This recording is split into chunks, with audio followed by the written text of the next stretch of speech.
சந்திரனுக்கு போகணுன்னு ஆசைப்படுறான், அவன் சந்திரனுக்கு போய் அடையிறான். நம்ம வள்ளியூருக்கு போகணுன்னே ஆசைப்படலை, போக முடியுமா? அப்போ நம்ம போகணுன்னு நினச்சா போகலாம். ஆனால் நரகத்துக்கு போகணுன்னு ஒரு கூட்டம் ஆசைப்படுறாங்களே, அவங்களும் போகத்தான் செய்கிறாங்க.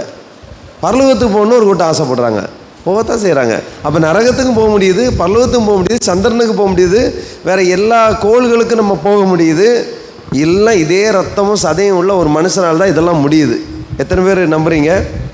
உங்கள் ஊருக்கு உள்ளே வரும்போது, பெருமளஞ்சிக்குள்ளே வரும்போது உங்கள் ஸ்கூல் இருக்கா இல்லையா? அந்த சுவத்தில் ஒரு வாக்கியம் எழுதியிருக்கு. என்ன எழுதியிருக்குன்னா, உங்களால் முடியாதுன்னு சொல்லக்கூடிய ஒரு விஷயத்த எங்கே யாரோ ஒருத்தன் செஞ்சிட்ருக்கான் போட்டிருக்கா இல்லையா? அதில் எழுதியிருக்கு பார்த்தீங்களா? நம்மளால் முடியாதுன்னு ஒருத்தர் செஞ்சிட்ருக்கான். நம்மளால் இட்லி தான் செய்ய முடியும்னா நம்மளால் இட்லி தான் செய்ய முடியும். என்ன மைண்ட் செட் அதுக்கு மேலே நம்ம என்ன செய்யலை, டியூன் பண்ணி வைக்கலை. இத்தாலிக்கு போக முடியும் அப்படின்னு நான் டியூன் பண்ணால், இத்தாலிக்கு போகிறதுக்கு நம்ம என்ன பண்ணுவோம், முயற்சி பண்ணுவோம். நம்ம இட்லி தான் செய்யணும்னு சொல்லிட்டு ஒரு மைண்ட் டெஸ்ட் பண்ணால்